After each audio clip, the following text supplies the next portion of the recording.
everyone, today I'm going to do a little maintenance on my BMW S1000XR motorcycle. It is time for an oil change. This is what we're going to use, some LiquidMolly 5W40 synthetic oil for motorcycles, a K&N KN160 filter. We're going to get a funnel to get the oil in, a flathead screwdriver. You need a T20. 17mm wrench if you're going to use the K&N filter, a T50 to get our drain plug off. Torque wrench is optional but suggested to get the right torque to put it back on, and some tin foil for our arts and crafts project later on. Handy thing about these is they come with a center stand, so step one is to put it up on the center stand. This is going to be really easy and straightforward. Just wanted to go over a couple things with you before we get started. Here's your sight glass, and as you can see, the oil is just a tiny bit on the low side. It should be right in the middle of that red circle. And under here, we're going to see this plastic cowl that has to come off. So once we remove that, we'll be able to get to our oil filter that you can see right there. The drain plug, you don't even need to take anything off. It's super easy right here.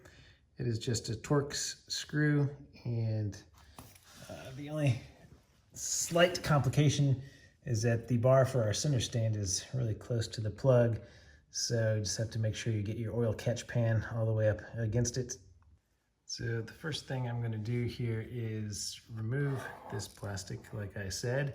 And it has some little plastic rivets that have a little center punch in them. So I usually use something small like a tiny hex key, because the way you get these things off is by going in the very center of these, pushing that center all the way through. So you just make sure it's lined up right in the center and push it in, and you will hear the pin actually fall inside and get caught inside of this, but once it's off, we can get it back. So there are 1, 2, 3 across here. Push the pin in. You can either use your fingernails or a flathead screwdriver or something, and just pull it out. It's just gonna look like this. And this needs to be cleaned down here, but under here, there are 2 T20s. So just unscrew both of these. And then on each side, there are 2 of these.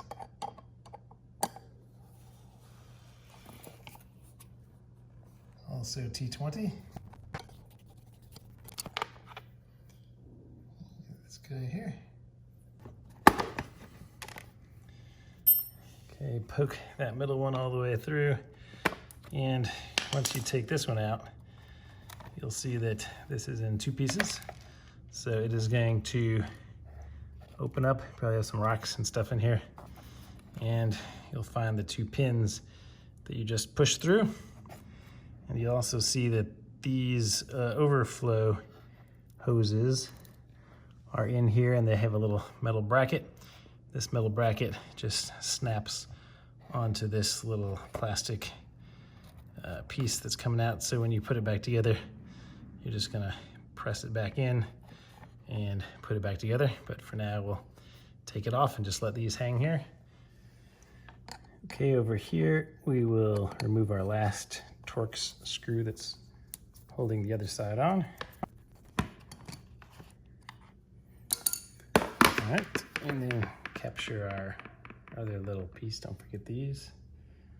Make sure they all stay together. All right, I have my drain pan in place to remove the drain plug. Now, the last time I changed this, I noticed that the drain plug was stripped, so I bought another one in advance this time. Here's the packaging and part numbers in case you ever end up needing one, but it is a T50. So I have my T50 on here to remove it. All right, so hopefully it's not so stripped that I can't get it off.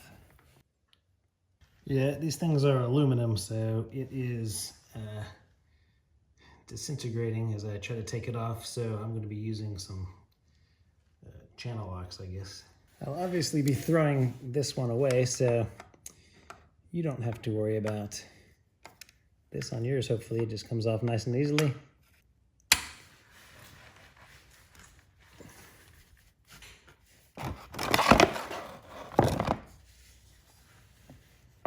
All right, just enough to get it started.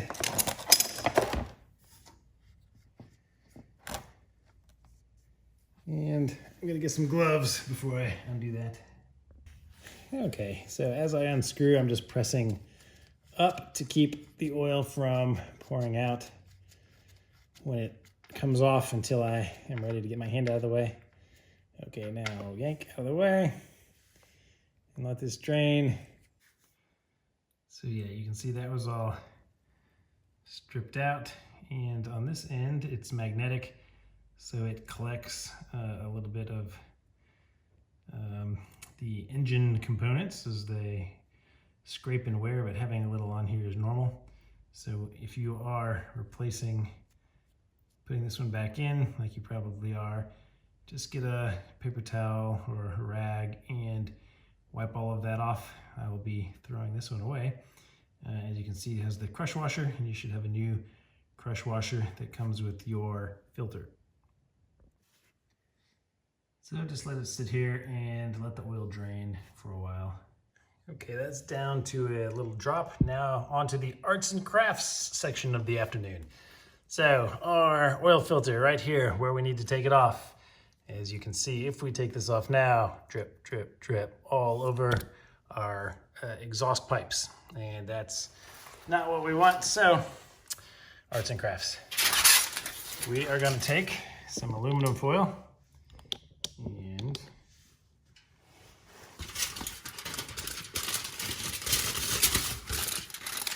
show it up under here.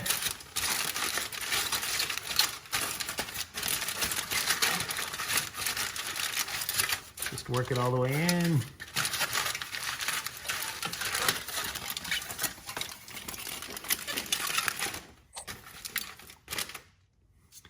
And we're gonna make a nice oil slide for all of that oil to drain down. We can just adjust this a touch. And now, once we undo this, all of our oil is gonna trickle down from there into our pan.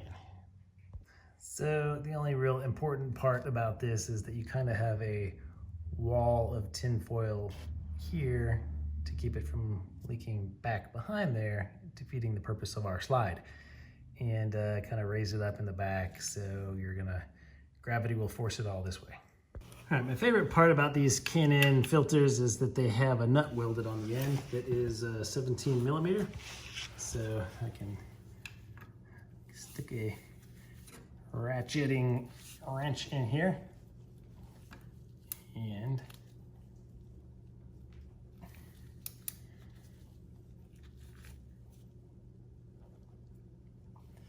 get this thing off. Man, I had this thing on tight.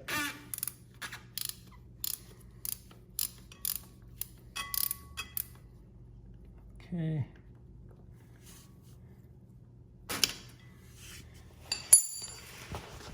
Once it's loose enough, I'll just do it by hand. And we can test our water flow. Okay.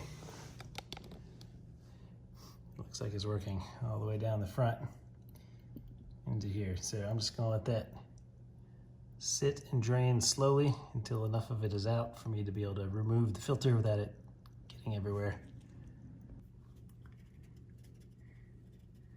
All right, now I'm gonna unscrew this all the way. Carefully take it out because it still has a lot more oil in it. And let it drain out. My oil pan has this nifty little place that I can drop it off in there. All right, once things are pretty much done, you can take your new filter and just take a drop of oil on your finger and run it around the rubber gasket on here so that it makes good solid contact, because we are about to put it back on. So just get it back up here and spin it.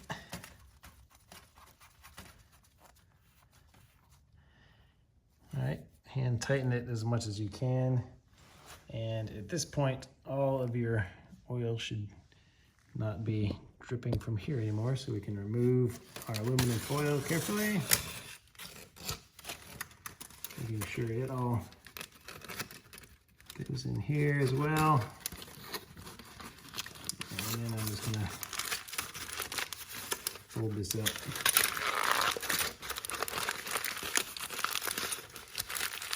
And we will toss that. All right, we can just get our wrench back in there now. Get it on that nut and tighten our filter. All right, you don't want to go crazy tight, but you want it to be not leaking oil, of course. So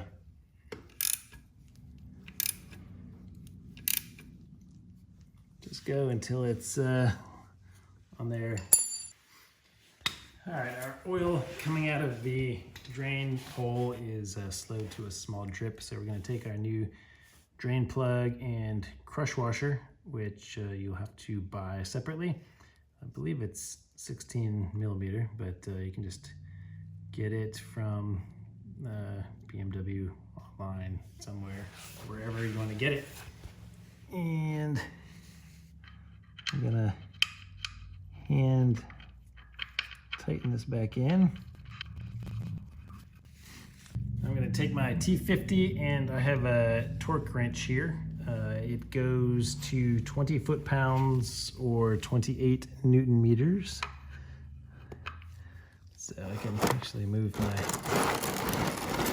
drain pan out of the way now, since that is finished. Give myself a little more clearance down here. I want to make sure my Torx is seated in there nicely this time so it does not get stripped. And 20 foot-pounds is not very much. There it is right there. Just a bonus tip, make sure you loosen your torque wrench all the way when you're done. Don't leave any pressure on it or it can get miscalibrated. All right, we're gonna come over to the other side of the bike now. And this is our fill plug. We're gonna remove this little cap.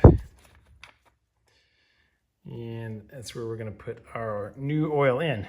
Now, I finally learned with motorcycles that these are smaller than most oil filters will allow you to get in. So I finally bought one of these long, really skinny ones to get it in there. If you don't have one that's small enough to fit in here, you can always go back to Arts and Crafts and grab some aluminum foil, wrap it up in the shape of a cone and stick it in there, because that's what I did the first time I did this. So far, really the only engineering flaw that I have found, or thing that I don't like about this bike, is that your fill and your sight glass are on the opposite sides of the bike. So while you're filling, you have to walk back and forth or have somebody over here telling you what it looks like. All right, now to put our oil in, it calls for 3.5 liters of oil. So I'm gonna start pouring into my funnel.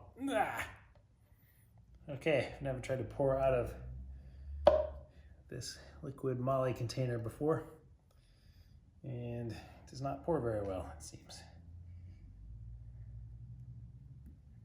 It wants to drip down the side, so seems like there has to be a, looks so well engineered, like there should be an easy way to do this. There were some instructions on the cap that I skipped over. Maybe I should read them. To twist. Oh, let's just remove that. You have to pour this thing fast.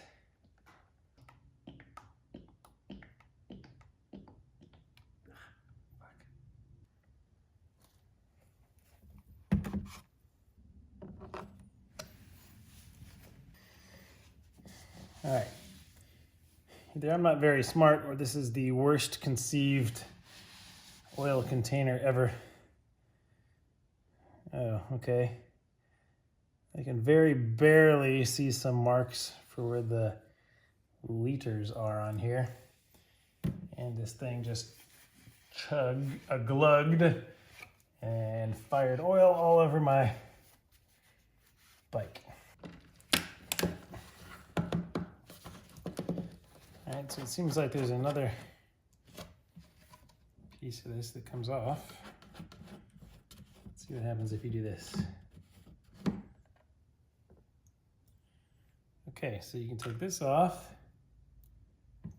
And does that help somehow? And then you can take this piece off. And then it's just a really big opening. Well, I think this is gonna be better. So let's just try pouring it out of here. Yeah, it's a lot more controllable this way. Okay, yes, I suggest taking that whole thing off. Actually reading how much of this I have used, it's very difficult. I think that's somewhere around 3.5 liters now. Let's go check the sight glass.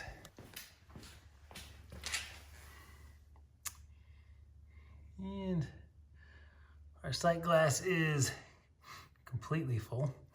So next I'm gonna start the bike, let some of the oil run through the bike, run through the filter, and our level will probably come down a little more. All right, let's put our cap back on.